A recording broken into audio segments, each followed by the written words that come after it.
Good morning. My name is Trey Apfel, and I'm the Executive Director of the State Bar of Texas. Today, I will present the budget highlights and then open the meeting for questions or comments. A copy of the formal budget is available as a handout, or you may find it online at texasbar.com/ourfinances. For the public members viewing or attending this meeting, welcome to the public hearing of the proposed budget for the State Bar of Texas for fiscal year 2025-2026. Notice of this hearing was published in the Texas Register and in the March 2025 issue of the Texas Bar Journal. Here is a snapshot of the 2025-2026 proposed budget. Again, for a more detailed report of each department's proposed budgeted revenues and expenditures, see our finance page on the State Bar website. This morning, I will discuss the general fund, which is the main operating fund.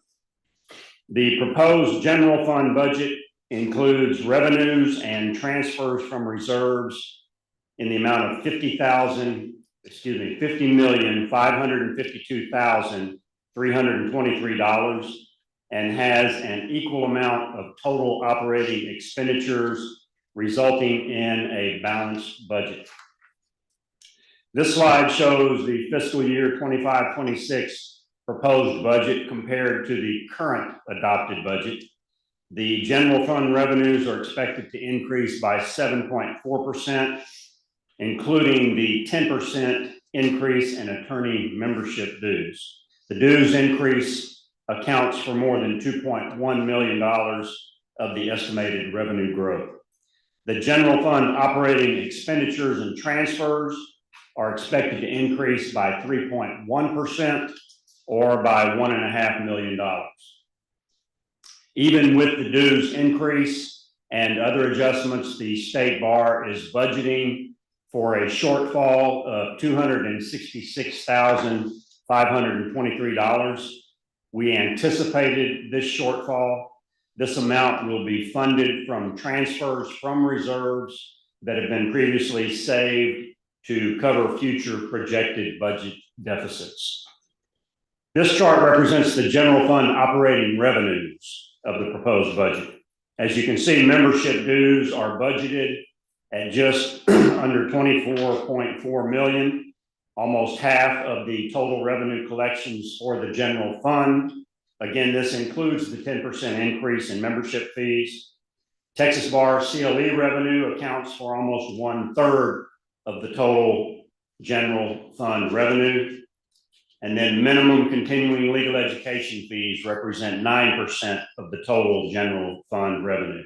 These three revenue sources account for 87% of the State Bar's total revenue. The remaining 13% of the bar's total revenues include advertising fees from ads purchased for the Texas Bar Journal and the website, member benefits revenues, investment revenue, accounting and credit card processing fees, CDC disciplinary fees, and other smaller revenue sources. Here we have the expenditures by strategic area. This chart shows how expenditures align with the State Bar's objectives. Protection of the public and service to members continue to be core functions of the State Bar and comprise 68% of the budgeted expenditures.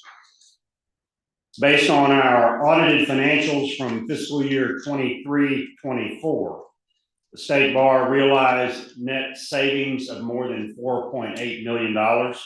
As you will see, we are setting aside in assigned reserves most of these funds for future anticipated expenses. The proposed budget allocates the available $4.8 million in the other financing sources of our published budget, and it's for the following purposes. Designate $1,300,446 as a transfer to reserves. Commit $1.5 million for the building fund. Commit $1 million to the State Bar's technology fund. Commit $608,983 to replenish our legal reserve account. commit $300,000 to establish a program contingency reserve. This commitment will establish a reserve for unanticipated program funding requests during the year. And then other smaller commitments totaling about $94,000. So in summary, the fiscal year 25-26 budget, proposed combined budget is a balanced budget and self-funded, meaning that the State Bar receives no appropriations from the state of Texas. Dues account for just less than half of the State Bar's total revenues. The general fund budget has a net operating deficit of $266,523. As I mentioned earlier, the State Bar has planned and anticipated this shortfall and is covering it with a transfer of savings from the prior year. Funding available from prior years is primarily saved in reserves or transferred to other savings accounts that can be used for large one-time expenditures. The proposed budget equips the State Bar so as to continue our objectives of protecting the public and assisting lawyers in their practices. This concludes my presentation. Are there any questions or comments from the public about the Bar's proposed fiscal year 2025-2026 budget? Seeing none and hearing none, the proposed budget of the State Bar of Texas for fiscal year 2025-2026 was presented to the public, and the meeting was open for discussion. The Budget Committee will consider the public comments when submitting the proposed budget to the Board of Directors. This concludes the public